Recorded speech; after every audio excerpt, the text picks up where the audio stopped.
ओम गणेशाय नमः। राम नवमी के पावन अवसर पर आज हम शिव जी का राम जन्मोत्सव में दर्शन की कहानी सुनाएंगे। यह कहानी बहुत ही प्रचलित कहानी है। उससे पहले यदि आपने मेरे चैनल को लाइक शेयर सब्सक्राइब नहीं किया है तो प्लीज कर दीजिए और बेल बटन को भी प्लीज प्रेस कर दीजिए ताकि आने वाला कोई भी नोटिफिकेशन मिस ना हो सके। बोलो गणेश भगवान की जय। जिस समय भगवान श्री राम का जन्म हुआ तो चारों ओर उत्सव मनाया जा रहा था। भगवान शिव भी भगवान राम के बाल रूप का दर्शन करने गए थे। वही कथा पार्वती माँ को सुना रहे थे। भगवान शिव कहते हैं कि पार्वती, जिस समय भगवान का अवतरण हुआ था उस समय मुझसे रहा नहीं गया। मैं अपने मन को रोक नहीं पाया और तुरंत ही अवधपुरी पहुँच गया। मेरी चोरी ये थी कि मैंने तुमको नहीं बताया। भगवान ये कहना चाह रहे थे कि जब भगवान का बुलावा आए तो किसी का भी इंतजार मत करना, और एक मानव रूप धारण कर लिया। पार्वती बोली कि आप महादेव हो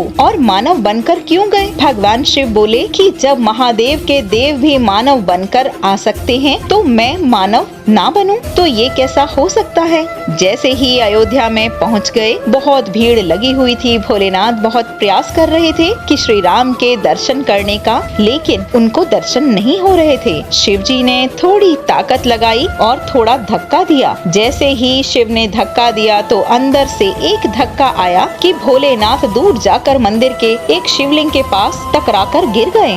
भोलेनाथ बोले कि ये लो, हो गए दर्शन। राम के तो हुए नहीं पर मेरे खुद के हो गए। भगवान भोलेनाथ ने सोचा कि ऐसी भीड़ में दर्शन कैसे हो। तब भोलेनाथ को याद आया कि मेरा एक चेला है, वो दिखाई नहीं दे रहा है, यही कहीं ही होगा। वो चेला है काकभुशुंडी जी महाराज। सोच रहे हैं कि भगवान के दर्शन करने जरूर आए होंगे। जैसे ही भोलेनाथ ने इन्हें याद किया कि काकभुशुंडी जी तुरंत ही आ गए, क्योंकि कौवे के रूप में हैं। भोलेनाथ को कहते हैं, महादेव कैसे बुलाया है, जल्दी बतलाइए। भोलेनाथ बोले कि जल्दी बताऊं, पर क्या, कहाँ जाना है? काकभुशुंडी जी बोले कि तुम्हारे पीछे उत्सव छोड़कर आया हूँ। शिव जी बोले कि तुम कहाँ थे?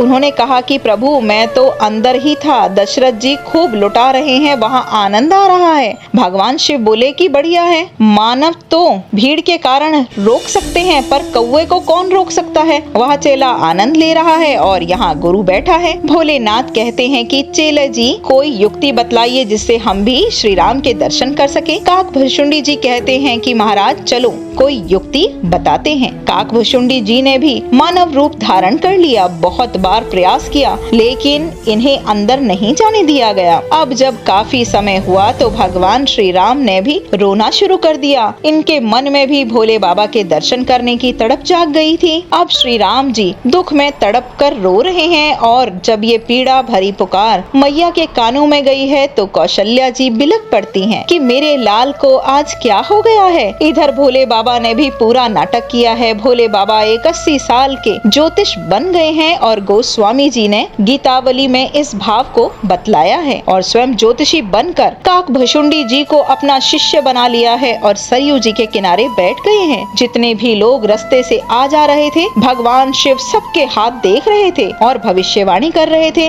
अब अवधपुरी में चर्चा शुरू हो गई कि बहुत पहुँचे हुए और बहुत बड़े ज्योतिषी आ गए हैं। गोस्वामी जी कहते हैं कि अवध आजू आगामी एको आयो।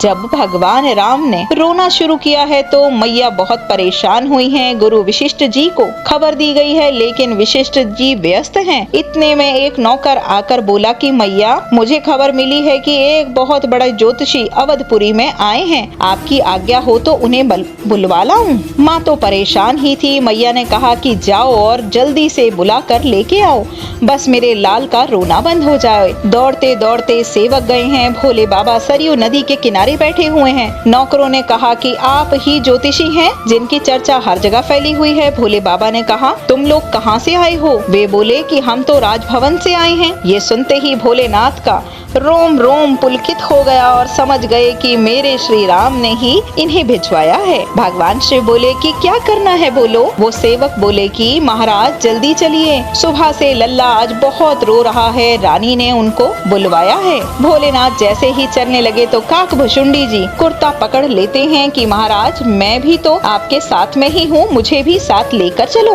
भोलेनाथ बोले कि तुमने दर्शन तो कर लिए हैं, तुम जाकर क्या करोगे? काकभुशुंडी जी कहते हैं कि मेरे दर्शन तो किए हैं पर स्पर्श नहीं किया है प्रभु का। यदि तुम स्पर्श करवाओगे तो ठीक नहीं है, नहीं तो अभी पोल खोलता हूँ तुम्हारी। जिनकी भी कृपा होगी उस पर हमें भी तो मिलनी चाहिए। भोलेनाथ बोले कि ठीक है, आपको भी दर्शन करवा देते हैं, पर आप पोल मत खोलना। जब राजभवन पर पहुँचते हैं तो पहरेदारों ने रोक लिया। हाँ भैया, कौन हो और कहाँ जा रहे हो? नौकर बोले कि इन्हें रानी ने बुलवाया है, ये ज्योतिषी हैं और इन्हें अंदर जाने दो।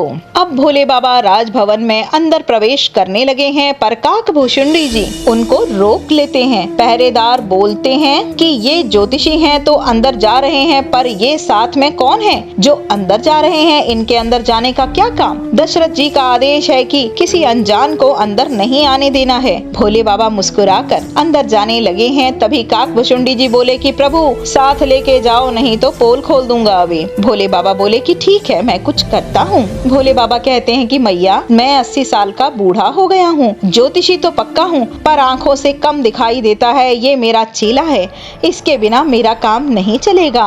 बूढ़ो बड़ी प्रमाणिक वहान, शंकर नाम सुहायो, संग शिशु शिष्य सुनत, कौशल्या भीतर भवन बुलायो। पहरेदार बोले कि जब आपको दिखाई ही नहीं देता है तो आप ऐसा करो कि तुम मत जाओ, चेले को ही भेज दो, तुम बाहर ही रहो। अब काकभुशुंडी जी तो तुरंत प्रसन्न हो गए और कहते हैं ठीक है गुरुजी, आप बाहर ही बैठिए, इन्हें अंदर में ले जाने की जरूरत नहीं है। भोलेनाथ बोले कि बेटा गुरुजी बाहर और चेला अंदर। वाह बेटा। भोलेनाथ जी ने कहा कि ये देखना तो बहुत अच्छा जानते हैं कि लेकिन फल बताना तो मैं ही जानता हूँ। हाथ ये देखते हैं और भविष्य मैं बताता हूँ। पहरेदारों ने कहा कि इन दोनों को अंदर जाने दो।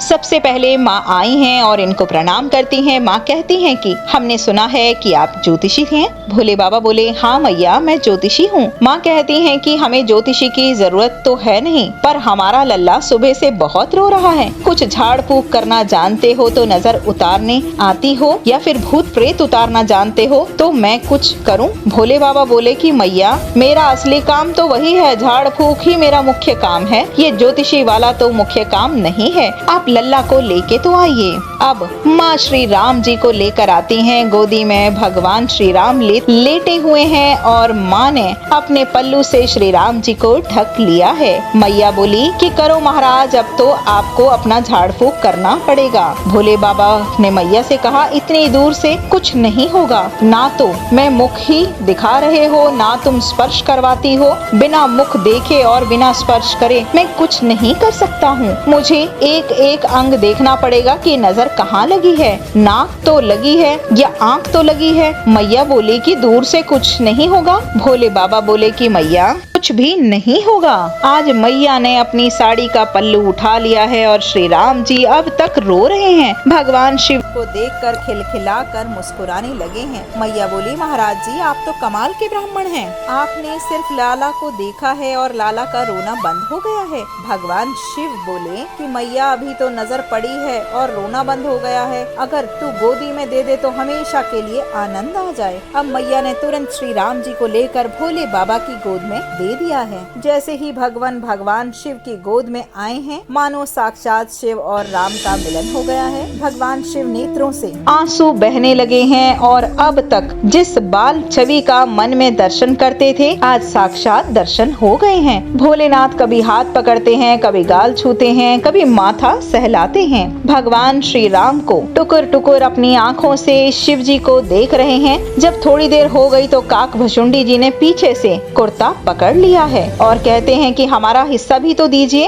अपने आनंद आपने ले लिया है, अब मुझ पर भी कृपा कीजिए। अब भगवान शिव जब राम जी को काकभुशुंडी की गोद में देने लगते हैं तो मैया ने उन्हें रोक लिया है। इनकी गोद में लाला क्यों दे रहे हो? भगवान शिव बोले कि मैया मैं बूढ़ा हो गया हूँ, ये मेरा चेला है, ये हाथ देखेगा और मैं भविष्य बतलाऊंगा। काकभुशुंडी जी की गोद में लाला को दे दिया है और काकभुशुंडी जी भी भगवान का दर्शन पा रहे हैं और भगवान श्री शिव ने भगवान का सारा भविष्य बतलाया है, सब बता दिया है कि आपका लल्ला कोई साधारण लाला नहीं होगा, अपना लाला तो जग में बहुत नाम करेगा। आपके लाला के नाम से ही लोग भव सागर से तर जाएंगे।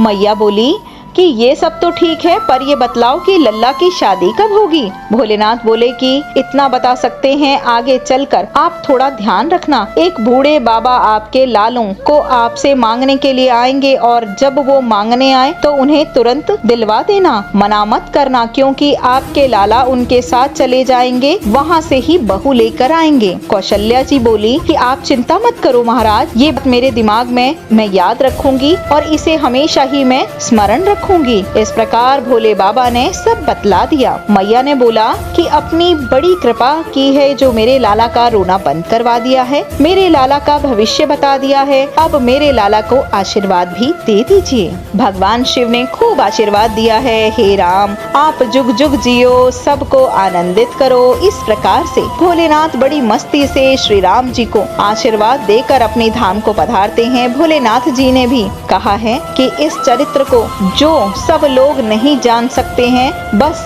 जिस पर श्री राम की कृपा होगी वे लोग ही इस चरित्र को जान सकते हैं। पार्वती जी कहती हैं कि हे महाराज हम पर श्री राम जी की कृपा बनी हुई है, इसीलिए हम सब यह जान पाए हैं। बोलो पार्वती मैया की जय, श्री राम प्रभु की जय।